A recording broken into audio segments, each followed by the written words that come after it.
Le changement climatique est l'un des défis les plus importants de notre temps avec des impacts potentiels sur la biodiversité et la santé. Face à cette problématique, il est important de connaître les termes clés et les concepts associés.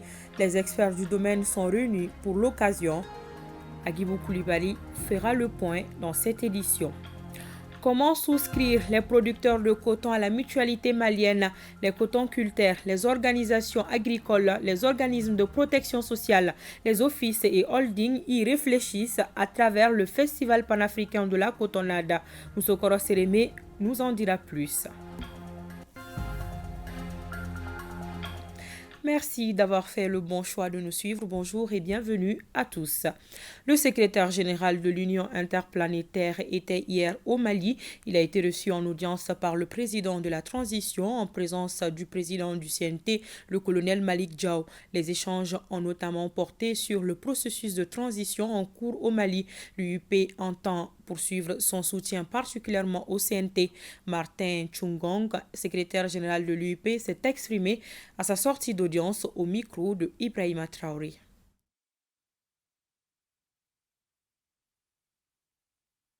Il s'agit d'une visite de courtoisie à l'endroit de son Excellence le président de la transition, chef de l'État malien, pour lui dire que je viens lui porter un message de solidarité, disons, de la communauté parlementaire mondiale que je représente. Je suis venu ici en visite d'information concernant l'évolution politique de son pays, qu'il dirige avec beaucoup de compétences. Et nous avons donc échangé sur un certain nombre de dossiers. Et nous, je pense que nous nous sommes compris sur la nécessité de continuer d'appuyer le CNT, le Conseil national de transition, organe législatif de transition, pour mener à bien le processus de retour à l'ordre constitutionnel normal dans votre pays. Et donc j'ai eu l'occasion et le privilège de lui témoigner cette amitié, mais également de lui dire que nous nous sommes engagés aux côtés du peuple malien pour que ce processus se déroule de façon tout à fait calme, dans un esprit d'apaisement. Et le mot est le sien, apaisement, sécurisation de votre pays, afin que nous puissions enfin faire bénéficier au peuple malien les fruits de la démocratie. Je ressors de cette audience rassuré sur la volonté de la haute autorité de la transition de votre pays de mener à bien la feuille de route déjà tracée dans l'intérêt du retour à un ordre constitutionnel normal. Le secrétaire général de l'Union interparlementaire, Martin Tchoungong, au micro de Ibrahima Traoré. Je le disais dans les titres, le programme Alliance globale contre le changement climatique au Mali, phase 2, vient de tenir une rencontre sur la validation des lexiques, concepts et termes techniques utilisés pour décrire le changement climatique, la gestion durable des terres et des forêts. L'objectif de ce lexique est de contribuer à une meilleure appropriation et dissémination à tous les niveaux par les consommateurs des informations relatives aux concepts liés au changement climatique. Le reportage de Agibou Koulibaly. Ce lexique de 36 pages est un outil précieux qui rapproche les spécialistes et les consommateurs des sciences du climat et de la nature. Pour les initiateurs, ce lexique est une contribution significative à la diffusion des conventions de Rio de Janeiro sur les changements climatiques, la biodiversité biologique et la désertification. Je suis consultant pour aider effectivement à matérialiser l'idée de concevoir ce lexique sur les termes techniques, les concepts utilisés pour décrire les changements climatiques. Outil essentiel dans la compréhension individuelle et collective des objectifs de développement durable ODD, porté par les Nations Unies, le document est simple d'usage pour le grand public. Pour impulser un changement de comportement en faveur de la gestion durable des ressources forestières et de l'environnement, il s'impose vraiment de communiquer. Parce que réellement, si les termes appropriés pour décrire ces phénomènes on ne les a pas dans une traduction dans la langue de communication, c'est difficile que le commun du mortel puisse quand même comprendre le phénomène. À terme, ce lexique sera traduit dans les 13 langues nationales accessibles et compréhensibles par différents acteurs, du décideur politique aux paysans en passant par l'animateur de développement afin d'avoir l'impact souhaité. LG Électronique échange avec les ingénieurs et spécialistes de la climatisation à Bamako. La société veut former ses partenaires sur les innovations en matière de climatisation et du coup faire mieux connaître ses nouveaux produits. Batraouri a fait le reportage. LG Électronique est convaincu que la climatisation centrale est d'importance capitale pour les bâtiments administratifs, les hôtels et autres restaurants. C'est fort de ce constat qu'elle investit le marché avec le souci de la performance. La présente journée d'échange avec ses partenaires vise à renforcer le contact et à mieux faire connaître ses nouveaux produits sur le marché. On a organisé un séminaire ici pour notre partenaire, et spécialement LG au monde actuellement c'est numéro 1 sur les électroménagers, électronique, tout ça. La société n'est pas présente qu'au Mali, elle l'est au Burkina Faso et au Niger. L'essentiel de ses activités, c'est l'électroménager, les appareils de divertissement à domicile et surtout la climatisation centrale pour laquelle elle a une certaine expérience. En termes de climatisation centrale, c'est moins connu en Afrique. Et c'est des produits dont la conception doit venir avant même d'engager le bâtiment. Et pour cela, Tissison a pu travailler en collaboration avec LG pour mettre en œuvre des personnes qui sont capables de faire des designs, de proposer des produits qui répondent sur les normes internationales. LG Électronique est présente sur les 5 continents avec ses 53 filiales et 33 sites de production selon ses représentants. Ouverture d'un atelier d'information sur le mapping et le diagnostic institutionnel des acteurs de la bioénergie. L'établissement de ce partenariat entre l'Agence nationale de développement des biocarburants et le projet Mérite permettra non seulement de vivifier le secteur de l'énergie renouvelable, mais aussi et surtout promouvoir l'émergence de la filière. On en sait plus avec Boubacar Kanouté. Pour booster le secteur de l'énergie renouvelable, la mutualisation des efforts et de l'expertise doit être de mise. C'est dans cette optique que l'ANADEB, l'Agence nationale de développement des biocarburants et le projet Mérite se mettent ensemble pour valoriser et promouvoir le dit secteur, qui demeure inconnu ou peu exploité. Depuis le projet précédent, Papam ASAP, la collaboration était là et elle a été fructueuse. On a eu des résultats probants parce que cette collaboration nous a permis d'installer au Mali 645 biodigesteurs qui fonctionnent à présent. Donc, c'est pourquoi dans le cadre du projet Mérite aussi, on a voulu continuer ce partenariat gagnant-gagnant et au profit des paysans ruraux. Ce présent atelier qui réunit des experts balise le terrain pour une solution durable à l'épineuse question de l'utilisation des énergies renouvelables, dont le Mali demeure un cas d'école, avec des initiatives innovantes qui ont juste besoin d'un appui. Cette étude de mapping et de diagnostic institutionnel des acteurs de la bioénergie au Mali permettra d'établir l'état des lieux des principaux intervenants dans le domaine de la bioénergie en général et sur le biodigesteur en particulier au plan national et particulièrement dans les zones d'intervention du projet Mérite. Cette étude est d'une importance capitale pour le secteur. À travers cette collaboration, c'est un nouvel espoir qui renaît au bénéfice des communautés. Le 15 mai 2023 s'est tenu dans les locaux de l'Institut africain des métiers aériens une formation en sécurité incendie. Cette formation destinée aux agents stagiaires a pour but principal de partager la bonne gestion à avoir en cas d'incendie, mais aussi les mesures spécifiques pour éviter les incendies. Le point avec Fantama Magnantao. Cette formation permet de prendre conscience des dangers du feu, acquérir les réflexes nécessaires en cas d'incendie. Il s'agit principalement de mieux former ces agents stagiaires en incendie sécurité pour le bon fonctionnement de nos entreprises. Cette formation, nous l'avons initiée dans le but de déployer nos agents dans la zone aéroportière.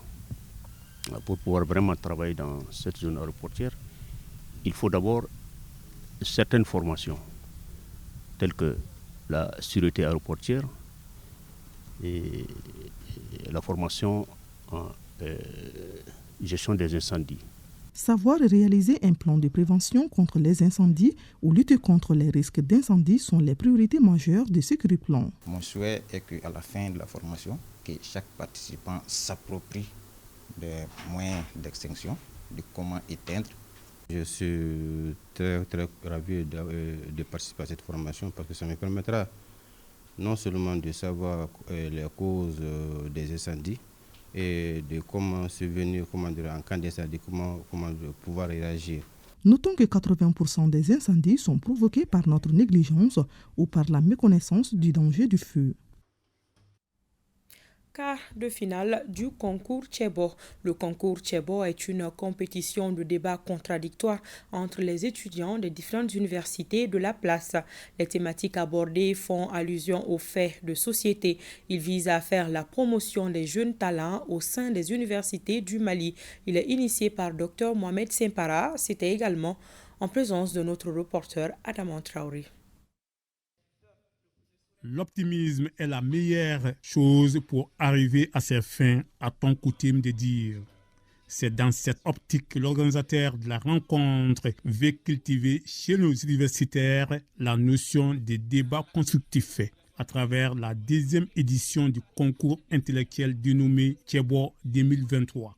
L'objectif, c'est d'aider l'État dans ses prises de décision, mais de faire comprendre l'État aussi que la véritable révolution, c'est au niveau des universités, comme dans tous les pays.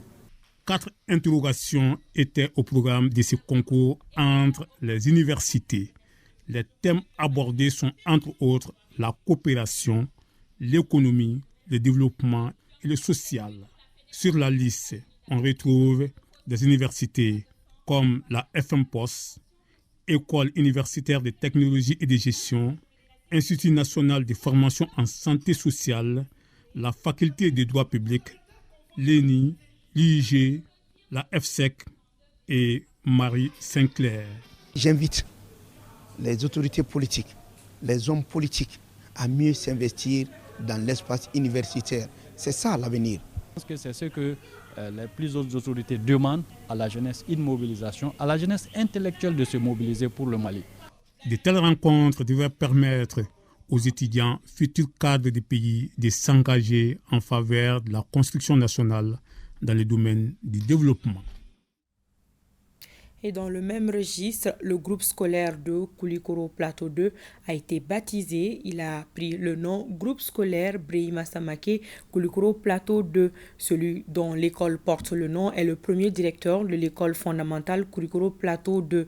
La cérémonie de baptême a regroupé les amis, parents, autorités administratives et politiques de Koulikoro en guise de reconnaissance à l'endroit de l'homme qui s'est donné corps et âme pour une éducation réussie dans la cité du Méguétan, nous dit Ousmane Kouita.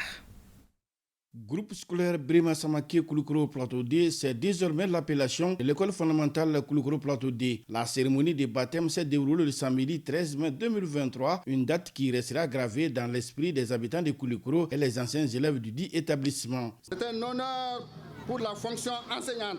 Monsieur Feu Brehima Samake, vous êtes désormais devenu immortel, car le groupe scolaire Feu Brehima Samake restera longtemps sur cette planète Terre. À sa famille, nous nous inclinons devant sa mémoire et nous vous prions de recevoir le geste de ce matin comme notre contribution à l'immortalisation du nom de M. Samake et notre reconnaissance renouvelée pour tout ce qu'il nous a donné à notre tendre enfance. Créé en octobre 1961, le groupe scolaire Brehima Samake de Koulikoro Plateau 2 compte 2 seconds cycles et 4 premiers cycles avec un effectif total de 1475 élèves, dont 684 garçons et 784 filles, répartis entre 35 salles de classe. Brehima Samake, au-delà de ses qualités humaines, a dédié toute sa vie active à l'enseignement. On aurait souhaité qu'il soit là aujourd'hui pour vous remercier de vive voix.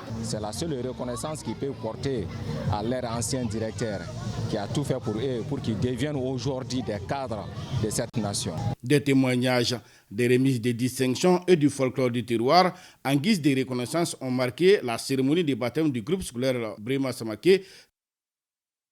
Comme mentionné dans les titres, comment souscrire les producteurs de coton à la mutualité malienne? Le sujet fait l'objet de réflexions entre cotonculteurs, organisations agricoles, organismes de protection sociale, office et holding. Une rencontre qui s'inscrit dans le cadre des activités socio-culturelles du FEPAC, Festival panafricain de la cotonnade. Il s'agit de mettre en place des mécanismes pouvant permettre à ces acteurs du monde rural de profiter et faire profiter leur ayant droit au service de la mutualité. Le compte-rendu de Moussokoro Sérimé. La couverture sanitaire universelle, enjeux et défis pour une meilleure prise en charge du monde rural. C'est la principale thématique au centre de ce panel animé par la plateforme Santé pour tous.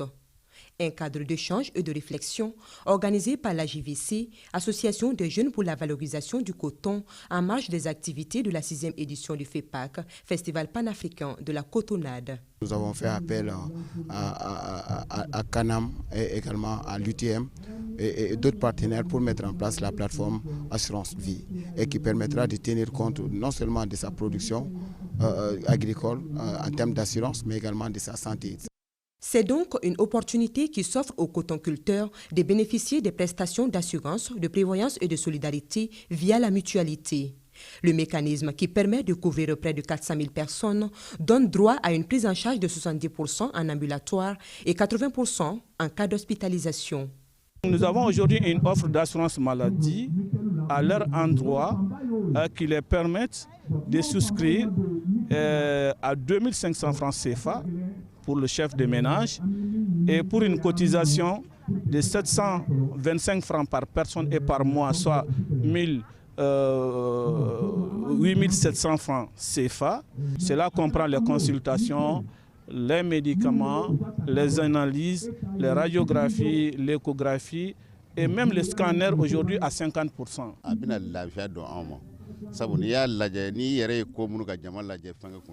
Nous adhérons sans hésitation à cette initiative, compte tenu de son avantage, surtout pour nos femmes et nos enfants. La plateforme Santé pour tous regroupe les organismes de protection sociale, les offices et holdings et les organisations agricoles.